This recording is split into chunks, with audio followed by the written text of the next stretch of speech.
సిరాజ్ సమీర్ దేశద్రోహులు వీళ్ళు. అసలు వీళ్ళు ఉగ్రవాదులుగా ఎలా మారారు? విజయనగరం చెందినటువంటి సిరాజ్, తెలంగాణకు చెందినటువంటి సమీర్, ఈ ఇద్దరు ముస్లిం యువకులు ఉగ్రవాదులుగా ఎలా మారారు?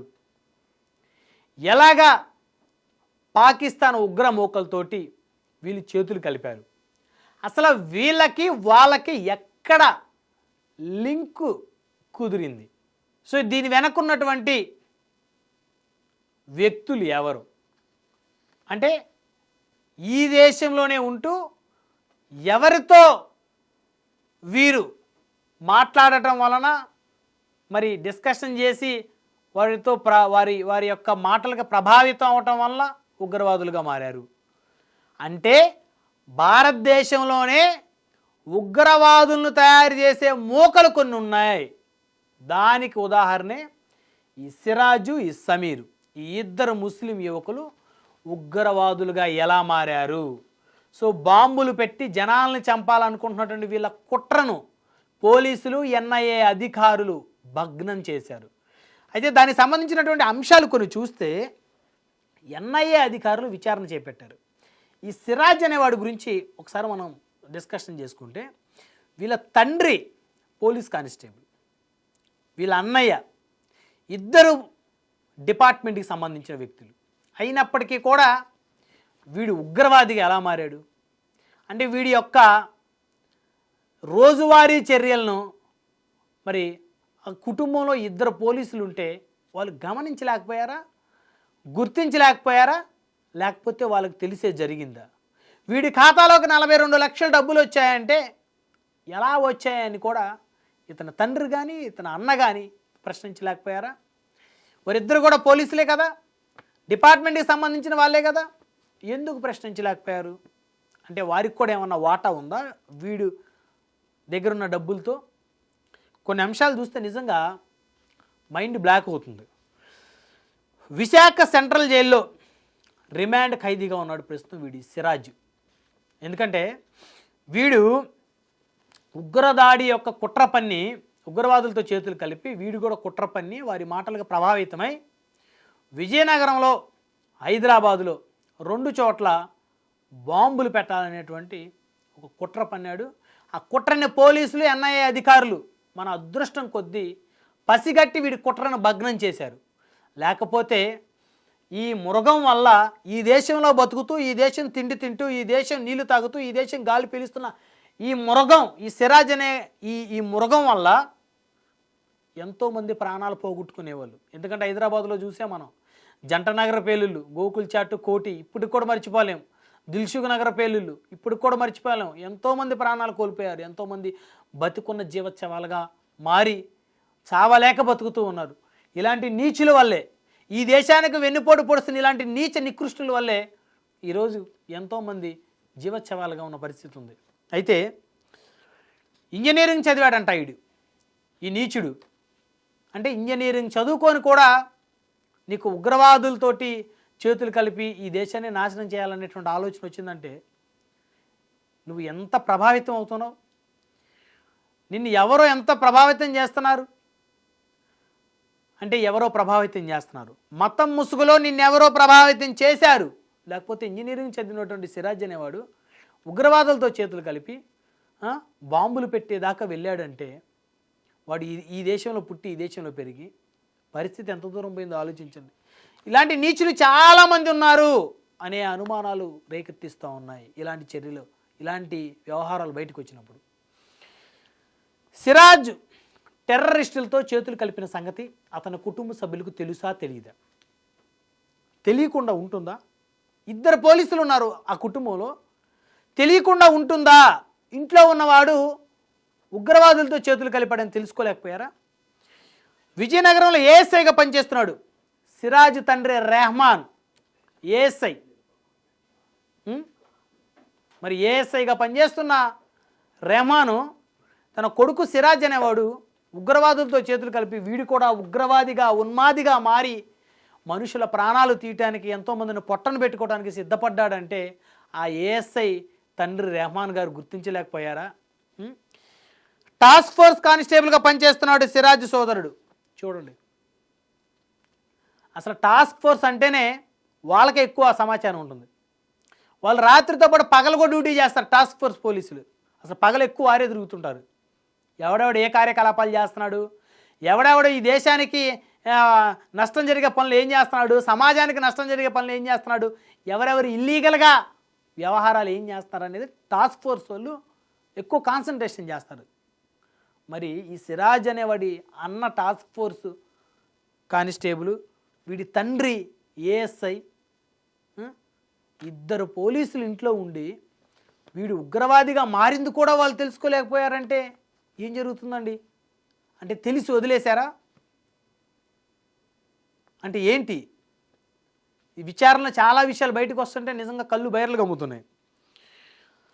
విజయనగరంలోని సహకార బ్యాంక్ అకౌంట్లో 42 లక్షలు ఉన్నట్లుగా అధికారులు గుర్తించారు. ఈ సిరాజ్ అనేవాడు బ్యాంక్ అకౌంట్లో 42 లక్షలు వాడు బ్యాంక్ అకౌంట్లో ఉన్నట్టు అధికారులు గుర్తించారు. ఎక్కడి నుంచి వస్తాయండి? అంటే మనుషులను చంపమని చెప్పేసి వీడిని ప్రోత్సహించిన ఉగ్రమూకలు, ఆ ఉగ్రమూకలకు వీడు ప్రభావితమై వారితో చేతులు కలిపి 42 లక్షలు వారి దగ్గర నుంచి తీసుకున్నాడు. అంటే రక్తపు కూడు తినడానికి సిద్ధపడ్డాడు ఈ నీచుడు. మరి వాడికి అదే బోధిస్తున్నారా? సిరాజ్ అరెస్ట్ అయ్యాక వాళ్ళ తండ్రి లాకర్ ఓపెన్ చేయాలనుకున్నాడు. చూసారా ఇది ఎంత ట్విస్ట్? సిరాజ్ అరెస్ట్ అయ్యాక సిరాజ్ తండ్రి ఏఎస్ఐ రెహమాను వీడి లాకర్ ఓపెన్ చేయాలనుకున్నాడు. ఓపెన్ చేసి డబ్బులు తీసుకోవాలనుకున్నాడు.